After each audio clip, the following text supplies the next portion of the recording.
Harka fuunee akkam jirtan hordoftoota YouTube kiyyaa har'a sirra deebinee teorii kan keenya ilaalaa jechuudha. Okay. Karaan kun karaa 70ti. Tiraakteriin filafiiti kiyya jira. Baaba kun konkolaataa takka dhuftee karaa kiyya seenuu deemte jechuudha. Achi harka mirgaarra immoo maaltu jira? Makiinaa elkaabee guddaatu jira. Wanni guddaa yeroo hunda yoo wanti nuti gochuu qabnu waan uumame sana baruudha. Teorii namni tokko teorii shaafin godha yookiin teorii nan darba yoo ka jedhee ofitti amanu jalqaba deebicha argachuu osoo hin taane waan uumame baruudha. Anamma salphaadhumatti waan uumamee jiru bareetiin jira. Amma yoon gara karaa deebii deeme nan argadha jechuudha. Maaltu maal ta'e amma ani daayirektii deemaan jira. Konkolaataan tokko immoo bitaa kiyya irraa dhuftee karaa kiyya kana seentee jirti kunoo laala. So kanaafuu maal gochuu qabda ka jedhu ta'a deebiin isaa ta'uu danda'a. Ni ilaallama maal akka ta'u. Okay. Warum müssen Sie jetzt Bremse Mali fi amma Bremse yookiin freenii maaliif freenii qabdee naan jedhe. An maaliif jechuun qaba. Okay, wegen das Pkw, wegen die LKW, Traktor kana sadan keessaa kamii naan jedhe.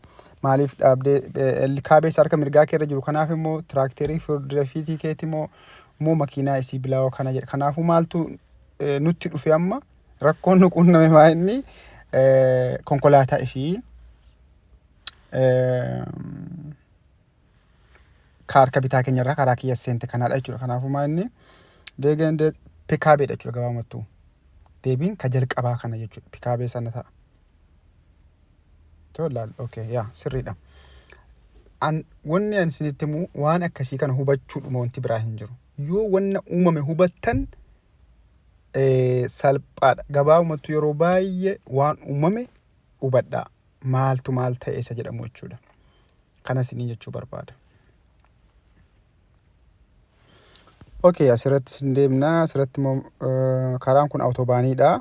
Karaa afuriin deemamudha. Tokko karaa sadii. Makiinaan takka narra dhuftee akka dabarfachuu barbaadaa jirti. Okay. Amma maal ta'e maaltu uumame jechuudha.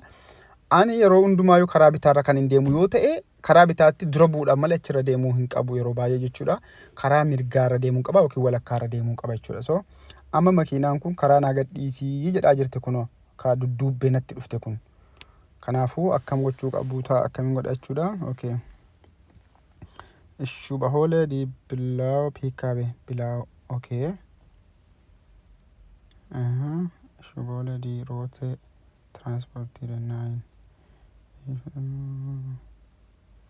Amma akkamiin godha seetanii. Okay. Walumaa galatti iyyuu isii kanas yoon hin dura bu'e makiinaan diimtuu kana dura yoon hin bu'es sirrii hin dhufu.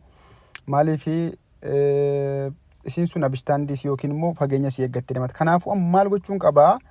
Dirqama karaa kana gadhiisuu fi konkolaataa isii jalqaba jirtu sana dura bu'uun qaba. Isii ka diimaadhaa olii jirtu kana dura bu'ee karaa kana gadhiisuuf hin qaba. Kanaafuu deebichi kamiin ta'uu qaba? Ich überhole den blauen Pkw ka jedhu kana ka jalqabarraa kana ta'uu qaba jechuudha deebichi kun. Okay, kunoo. Maaliif akkuma natti dhufe jedhee baremsee qabuu hin danda'u, achumaan achi goruu hin danda'u. Dirqama sa'aa kiyya fudhadhee konkolaataa jara kana lammanii warra harka kiyya mirgaarra jiran kana lamman dura bu'ee konkolaataa dudduubbee natti dhufte kanaaf karaa gadhiisuun qaba. Utuma purufuungirra jiraattanillee kana gochuu qabdanii jechuudha. Warri piraaktisii irra jirtanillee wanni isin gootan kanuma xiqqoo gaazii dabaltanii ka konkolaataawwan lamman kana dura buutanii.